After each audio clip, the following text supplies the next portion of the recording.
rallye du Portugal, c'est une fantastique liesse populaire avec malheureusement les risques que ça peut comporter pour les spectateurs et les pilotes.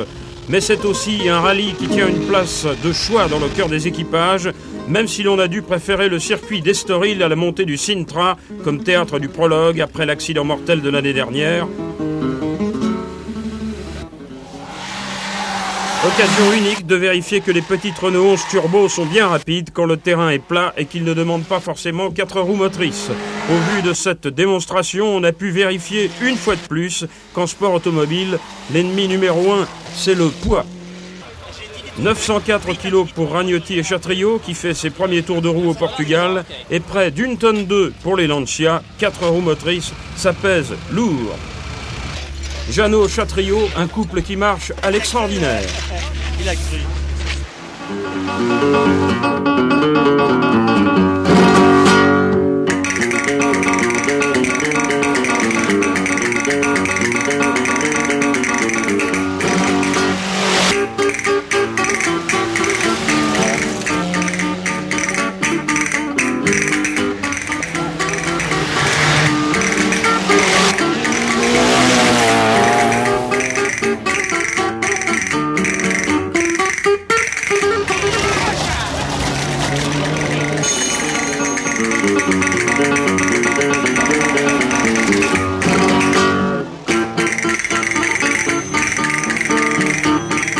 Première étape mixte terre-goudron qui, si elle marque la suprématie d'Allen avec Ragnotti sur ses talons, voit Sainz, l'Espagnol, abandonné sur ennui d'intercouleur. Le Cosworth de la Sierra n'est pas encore vraiment au point. Chez Lancia, on découvre que les amortisseurs avant droit présentent une faiblesse inquiétante, alors que chez Renault, c'est la sérénité. Et l'abominable JR fourbit ses armes, alors qu'Allen et Kankkunen sont loin de se douter à quelle danse ils vont être conviés.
Le French Cancan version Ragnotti, c'est l'attaque à outrance. Même remède pour Ericsson qui, malgré un enduit d'amortisseur cassé, réalise une très belle performance, une de plus. Et pour Kankkunen, c'est la galère, un coup devant, un coup derrière, selon le bon vouloir des amortisseurs de la Lancia. Ces voitures-là, elles ont du chien. Biazon n'est pas épargné, lui non plus. La pompe à essence connaît quelques déficiences.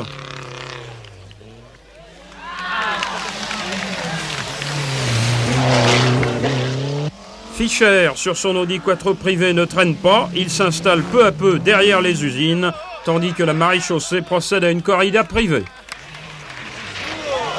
Ragnotti ne se sent plus, ou plutôt si, il se sent très bien. Pour Allen, Damoclès et ses célèbres amortisseurs le suivent pas à pas, l'angoisse.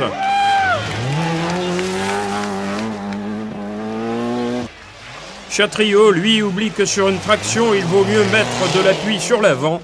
Une affaire de doigté, sans plus. Pour l'heure, Allen a réussi à passer entre les gouttes, mais la menace Renault est permanente. Et c'est dans la troisième étape qu'elle va être la plus dangereuse.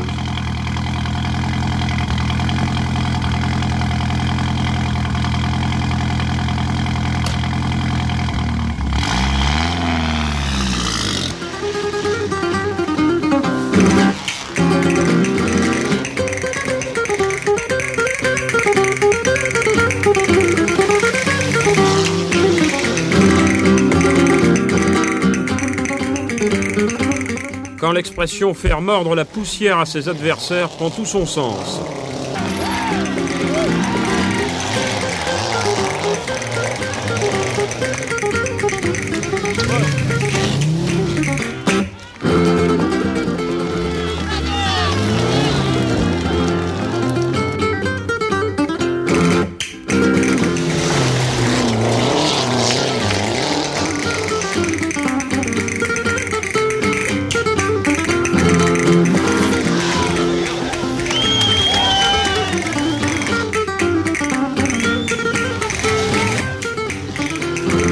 Moins d'une minute de retard sur Allen, Jeannot se met à espérer.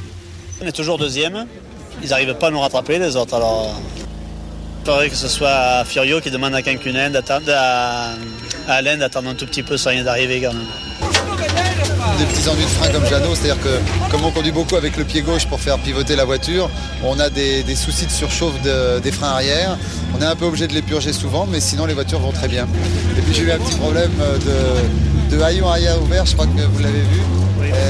Donc voilà, mais c'est des petits détails, sinon la voiture va très bien. En fait, les données sont simples. Ou chez Lancia, on continue à casser les amortisseurs et la victoire est à portée de roue pour Ragnotti, ou ceux arrivés d'Italie par avion tiennent bon et Allen devient inapprochable.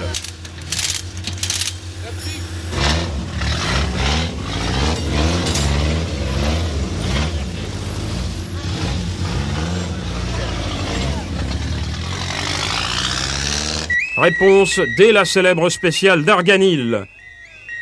Allen retrouve son souffle, apparemment Damoclès est parti. Et Jeannot n'a plus qu'à assurer sa deuxième place. Kankkunen, lui, n'a plus rien à gagner ni à perdre.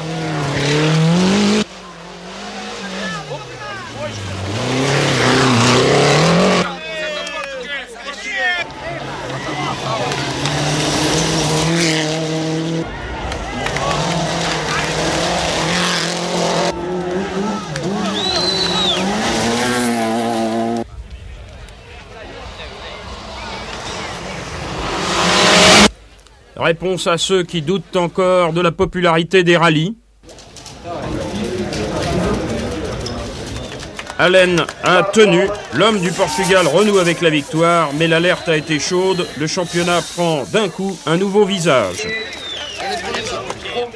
Chez Renault, on se met à rêver du podium, de la plus haute marche, dès le champagne, on s'habitue.